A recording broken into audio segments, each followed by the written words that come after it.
Alhamdulillah. Mes honorables frères et sœurs, beaucoup se plaignent de ne pas avoir assez de temps. Beaucoup se plaignent de ne pas avoir assez d'argent.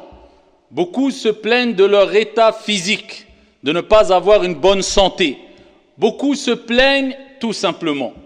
Mais est-ce que le problème n'est pas ici du fait ou ne vient pas du fait que nous avons perdu une partie ou peut-être la totalité de ce qu'on appelle barakatullah, la bénédiction d'Allah subhanahu wa ta'ala. En tout cas, le moins qu'on puisse dire, c'est que nous manquons cruellement, dû à nos propres manquements et déficiences, de baraka dans notre vie. Il y a presque plus, ou peu, ou très peu de baraka, à tel point où ce n'est pas une personne, ou deux, ce n'est pas Foulan ou Allan simplement, ce n'est pas Mohammed ou Karim simplement qui se plaignent du fait que le temps passe vite. Du fait qu'ils se plaignent que bien qu'ils travaillent, du matin jusqu'au soir, à la fin du mois, peut-être quelquefois il se retrouve à découvert, même s'il a un bon salaire. Peut-être ils se plaignent ici de douleurs physiques de jour comme de nuit, pourtant ici ils font du sport, ils ont des activités sportives. Peut-être que tout simplement ils ne cessent de se plaindre. Mais peut-être qu'on s'est posé les mauvaises questions. Au lieu de se dire c'est peut-être parce que je fais pas assez de sport, peut-être que c'est parce que je dors pas assez, peut-être c'est parce que je travaille pas assez donc je gagne pas assez, peut-être qu'il fallait se dire peut-être que j'ai un manque de bénédiction, de baraka divine dans mon argent, dans ma santé, dans mon temps, dans ma famille, dans mes enfants, dans la vie de tous les jours, dans ma vie. C'est ce qui fait que les bienfaits ne perdurent pas, les bienfaits n'augmentent pas. Pourquoi ? Parce qu'on est privé de baraka. Mais il faut bien comprendre qu'est-ce que le baraka. La baraka, c'est ce qu'on peut traduire en général par la bénédiction. Mais le sens du terme el baraka, c'est az-ziyada, c'est l'ajout, c'est l'augmentation et la stabilité. C'est ça son sens. C'est-à-dire quand Dieu bénit ton argent, eh bien il y aura une certaine stabilité dans la quantité d'argent que tu as. Et plus que cela, une augmentation. En d'autres termes, eh bien, avec le peu d'argent que tu auras, tu pourras faire plein de choses. Avec le peu d'argent que tu as, eh bien, dans tous les cas, tu le ressentiras, tu sentiras. Tu pourras faire plein de choses avec cet argent-là. On dit que c'est de l'argent qui est béni parce qu'il a une source licite, parce que tu as cherché à acquérir cet argent de manière halal, licite.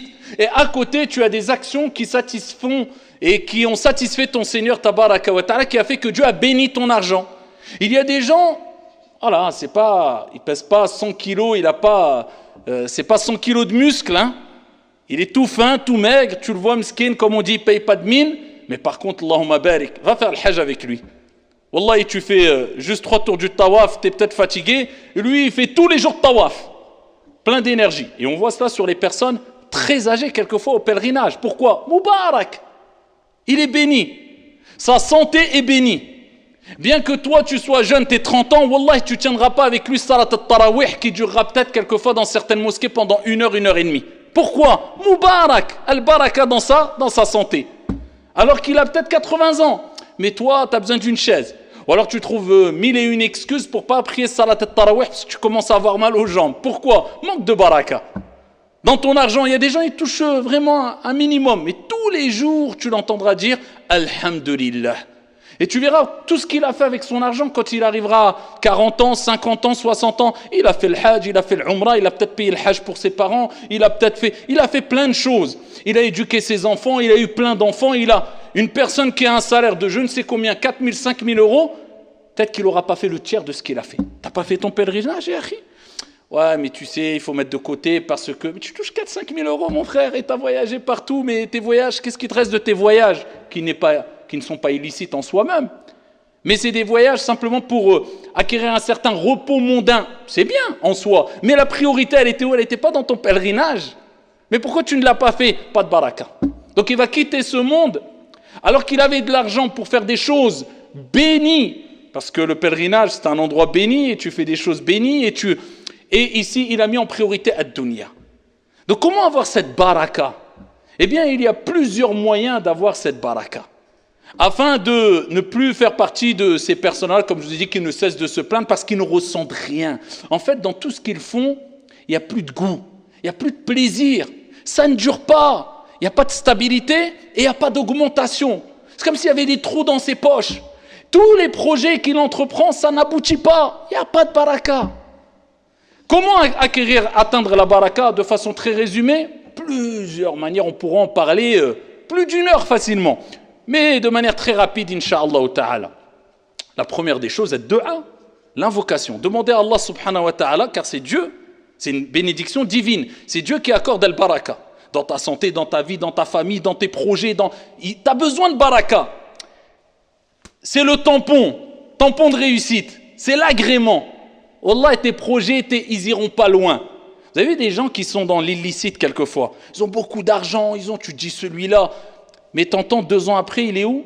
Soit il a eu un accident malheureusement, soit il est mort, soit il est en prison. Pas de baraka, ça ne dure pas. Non. El baraka, c'est quoi? La stabilité. Ça dure dans le temps. Et az-ziyada, l'augmentation. Eh bien, ici, ad-du'a. Demande à Allah subhanahu wa ta'ala de te bénir.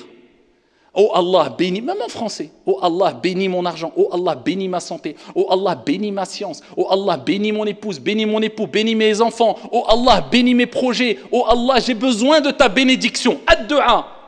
Car le prophète Mohammed sallallahu alayhi wa sallam lui-même, il disait Allahumma barik li fima a'tayt. Oh Allah, bénis ce que tu m'as accordé. Donc si le prophète disait cela, qui lui-même, le prophète al-Rasoul Mubarak, le prophète il est béni. Même sa main était bénie, sa sueur était bénie. Le prophète alayhi salatu wa sallam, ce qui touchait quelquefois, eh bien c'était ici une bénédiction. Eh bien, ici le prophète lui-même disait Allahumma barik li fima a'tayt. Donc tu demandes à Allah subhanahu wa ta'ala ad-du'a. Et Isa alayhi salam, Jésus lui-même, il dit, regardez, wa ja'alani, et Allah a fait de moi une personne mubarak, bénie où que je sois. Donc demande à Allah Azza wa Jal de faire de toi une cause de bénédiction. C'est quoi une cause de bénédiction? Les gens bénis, ce sont des gens qui sont utiles. Où qu'ils aillent, subhanallah, il y a quelque chose. C'est pour ça qu'il faut fréquenter les gens bénis. C'est-à-dire les gens pieux, les gens qui aiment Dieu, les gens qui... C'est bien de les fréquenter beaucoup. Parce que quand tu es à côté d'une personne qui est bénie, qui a beaucoup de baraka, eh bien, ça peut se répercuter sur toi la baraka. Comme quand tu fréquentes une personne mauvaise, quand il lui arrive un problème, eh bien, t'es mêlé dedans aussi. Donc, regarde qui tu fréquentes. Eh bien, ici, demande à Allah subhanahu wa ta'ala, ici, de te bénir. Et de bénir tes actions et de bénir toutes choses. Parmi les choses, le Coran, car Allah Azza wa Jalla a dit « Kitabun anzalnahu mubarak ». C'est un livre qu'on a descendu qui est béni. Donc, ici, c'est une source de bénédiction, c'est-à-dire une source de bénédiction. Eh bien, en lisant le Coran, tu vas acquérir une bénédiction dans ta journée, dans tes activités. Donc, c'est pour ça que c'est bien de lire le Coran tous les jours, pour se rapprocher de Dieu et pour que ça soit une source de bénédiction. Des gens ne lisent jamais le Coran. Ensuite, ils se disent, j'ai pas de baraka dans ma vie. Tu lis le Coran? Non, kitabun anzalnahu mubarak. Tu t'es éloigné de le baraka.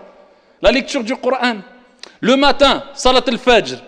Si tu ne pries pas salat al-fajr à l'heure, si tu ne commences pas ta journée avec Bismillah, au nom d'Allah, ici c'est une image, as-salah, en mentionnant le nom d'Allah, comment veux-tu avoir la bénédiction d'Allah subhanahu wa ta'ala dans ta journée? Alors que le prophète alayhi salatu wa salam, regardez ce qu'il dit dans le Sahih, Allah subhanahu wa ta'ala, il a béni pour ma communauté, le prophète alayhi salatu wa salam, il dit, Allah a béni pour ma communauté le matin, la matinée. Pour ça, ce que tu fais le matin, tu ne le feras pas l'après-midi. Pourquoi? Le matin est béni. Et pour commencer ta journée, et que ta journée soit bénie, commence par le nom d'Allah, à savoir, as-salah. As-salatu khayrun min an-nawm. La baraka est dans salat al-fajr. Tu commences ta journée. Avant d'entamer ta journée, tu fais quoi? Tu pries. Avant de manger, tu fais quoi? Tu dis Bismillah. Avant d'entreprendre une chose, eh bien, cette chose doit être précédée par le nom d'Allah. Par une ibada. Pour que ta journée, pour que ta nourriture, pour que ton projet soit béni. Parmi les choses aussi qu'on peut citer, on peut en citer plusieurs des choses, eh bien, il y a aussi le fait d'être honnête et droit. Le prophète alayhi sallam fi Sahih Muslim, il nous dit que quand il y a deux personnes qui ont une transaction, une affaire, eh bien ici, s'ils ont été véridiques, et s'ils n'ont rien caché de leurs marchandises, ils ont tout dévoilé, Allah bénira leurs transactions. L'affaire sera bénie. Par contre, s'ils ont menti et s'ils ont caché des choses, eh bien Allah ôtera la bénédiction de cette affaire-là. Vous voyez, la baraka, elle est où? Dans l'honnêteté. La baraka, elle est où? Loin de la tromperie. La baraka, elle est où? Dans le fait de satisfaire Allah subhanahu wa ta'ala. Et t'as la baraka. C'est-à-dire que tu vas vivre heureux, serein, apaisé. L'argent halal, pas l'argent haram, rapporté par Al-Bukhari. Le prophète sallallahu alayhi wa sallam a dit, toute personne qui gagne de l'argent halal de manière licite, Allah va bénir son argent. Et toute personne qui gagnera son argent de manière haram, illicite, Allah ôtera la bénédiction. Et il sera comment? Regardez l'image qu'a donné le prophète alayhi salatu wa sallam. Dit celui qui gagne de l'argent illicite, il ne sera jamais rassasié. Comme celui qui mange sans être rassasié. Il donne une image, traduction du sens. Quelqu'un qui mange sans être rassasié, il ne sent pas la nourriture. Il mange et il a toujours faim. Eh bien, il dit celui qui gagnera de l'argent haram, ça sera pareil. Pour ça, quelqu'un, tu vas voir dans le haram qui a beaucoup d'argent, faites compte, qu'est-ce qu'il a fait de concret avec? Qu'est-ce qu'il a fait? Dans 5 ans, 7 ans, 8 ans, il ne lui restera rien, miskin. Même, ça sera une source de malheur pour lui. Donc, la baraka, elle se trouve aussi dans l'argent halal. Et d'en mettre dans ta vie comme priorité la religion. La religion n'est pas une option. La religion est une conviction. La religion est ma priorité. Et ensuite, le reste, toutes les activités mondaines, professionnelles, c'est bon, c'est important, et il faut que je consacre du temps, mais la priorité, c'est ma religion. Quand tu fais devancer pour Dieu ce que Dieu aime le plus, Dieu fera devancer pour toi ce qui est le meilleur pour toi en bénissant ton travail, tes activités et ta religion et ta vie d'ici-bas et de l'au-delà. Rétribution équitable. Donc c'est comme cela qu'on doit réagir. Donc demandez à Allah subhanahu wa ta'ala, de jour comme de nuit, de vous accorder al-baraka. Et faites tout ce qui est en votre possible pour acquérir cette baraka à travers, comme je vous ai dit, la prière, le bon comportement, à travers les bonnes actions, à travers le Coran, à travers la salat, à travers le dhikr. Et je terminerai avec ça aussi. Le dhikr, vous savez, vous connaissez le hadith de Fatima radiyallahu anha wa ardaha, fille du prophète, alayhi salatu wassalam, qui est venue voir le prophète, elle a dit à Rasulallah, est-ce qu'elle a demandé de l'aide, une servante pour l'aider dans ses tâches, dans ses activités, parce que voilà, les tâches et les activités à l'époque, ce n'était pas comme aujourd'hui. Hein. Tu prends l'aspirateur, tu as juste à passer l'aspirateur sur le tapis, tu veux de l'eau, non, tu ne vas pas porter des seaux et faire des mètres, voire des kilomètres pour aller prendre de l'eau, non, c'était très difficile. Et le prophète lui a dit, je vais te donner meilleur que cela. Vous connaissez le hadith, il lui a dit, avant de dormir tous les soirs, regardez, elle est où la baraka? Dans la santé, pour avoir de la force. Elle est dans le dhikr, dans l'évocation de Dieu, subhanallah. Elle est dans d'autres causes aussi, bien sûr, hein, dans le fait de faire du sport, de s'entretenir. Mais nous, en tant que croyants, on a cette conviction. Elle est dans le rappel de Dieu.